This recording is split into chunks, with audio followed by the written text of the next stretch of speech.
आज भारतीय राज्य पेंशन महासंघ जिला कांगड़ा इकाई की प्रमुख टोली की बैठक अभी यहाँ पे संपन्न हुई है।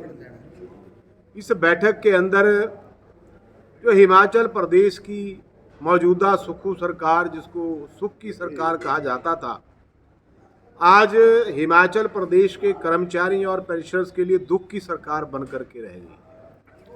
उसी को लेकर के, क्योंकि हमने सरकार को 3 महीने पहले नोटिस दे दिया था, 3 महीने का नोटिस का समय होने के बाद भी सरकार के कानों में जू नहीं रहेगी। उसके बाद हमने प्रदेश के पूरे 12 के 12 जिलों में उपायुक्त के माध्यम से मेमोरेंडम दिया, हर जिला के अंदर धरना प्रदर्शन किया। लेकिन हैरानी की बात यह है कि इस सरकार की जो हठ धर्मिता है और इस सरकार की जो हठ धर्मिता है, उसको देख करके हम बड़े हैरान हैं। मेरा लगभग 33 साल का जो तजर्बा है वो ऑर्गेनाइजेशनों में काम करते बीत गया। मैं 2 बार खुद सरकार में चेयरमैन रहा हूँ, लेकिन ऐसा सरकारों का मिजाज मैंने अपने जीवन में नहीं देखा। अभी सरकार ने एक नोटिफिकेशन की कि हिमाचल प्रदेश के कर्मचारियों और पूर्व कर्मचारियों को जो उनका पे कमीशन का जो एरियर पेंडिंग पड़ा है, उसको लेकर के और डीए को लेकर के नोटिफिकेशन की। मैं बड़ा हैरान हूं कि हिमाचल प्रदेश के मुख्यमंत्री अधिकारियों के माया जाल के अंदर इतने फंस चुके हैं कि उनको ये समझ ही नहीं आया कि नोटिफिकेशन क्या जारी की जा रही है।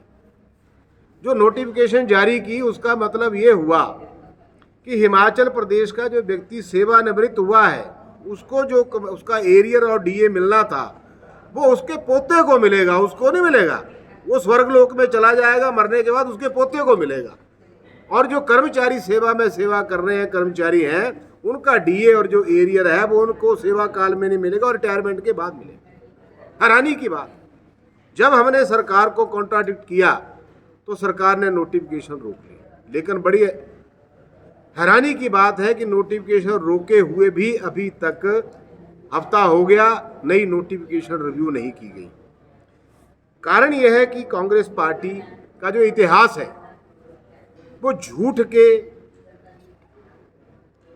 दीवारों के ऊपर लिखा गया है। आप इतिहास को पीछे देखिए।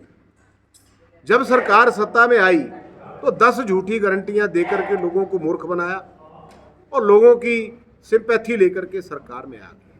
आज 15 महीने का समय इस सरकार को बने हुए हो चुका है। आगे तो पता नहीं कितने दिन चलेगी, इस बात की कोई गारंटी नहीं है, क्योंकि जो आदमी झूठ बोलता है वो अपने ही पाप कर्म से अपने आप ही गिर जाता है। ये सरकार झूठ बोल रही है, आज भी झूठ बोल रही है। प्रदेश की महिलाओं को अभी बताया कि 1500 रुपये पेंशन अनाउंस कर दी। मैं आपके माध्यम से हिमाचल प्रदेश के मुख्यमंत्री से पूछना चाहता हूँ कि अभी बजट पास हुआ है, क्या बजट के अंदर इसका प्रावधान किया? नहीं किया है। आप लोग बजट को रिपोर्ट करते रहे हैं, बजट के अंदर कहीं प्रावधान नहीं है, लेकिन चुनाव सिर के ऊपर है लोकसभा का, उसको लेकर के सरकार आज भी प्रदेश की महिलाओं के साथ झूठ बोल रही है। आज 15 महीने के इस कालखंड के अंदर मैं बताता हूं आपको, प्रदेश का वरिष्ठ नागरिक, प्रदेश का कर्मचारी, प्रदेश का शिक्षक, एचआरटीसी के लोग, बिजली बोर्ड के लोग, डॉक्टर, जेओआईटी के स्टूडेंट जिन्होंने पेपर दिए हैं, जिला परिषद के लोग, ये सारे लोग अपने आप को ठगा हुआ महसूस कर रहे हैं। भैया, कोई वर्ग प्रदेश का ऐसा नहीं है जो वर्ग इस सरकार की कार्य प्रणाली से खुश हो। अतः आज हमारी इस बैठक में ये निर्णय लिया गया कि अगर समय रहती सरकार वार्ता के लिए नहीं बुलाती है, जो जेसीसी हमने बनाई थी 2022 के अंदर, उसका रिकंस्ट्रक्शन नहीं करती है और सारी ऑर्गेनाइजेशनों को बैठक के लिए नहीं बुलाती है, तो हम हमारा मार्च जो है वो यहाँ से शिमला के लिए होगा और शिमला के अंदर हम सरकार को घेरेंगे और घेर करके आगे क्या होगा ये आप खुद ब खुद देखेंगे आने वाले समय।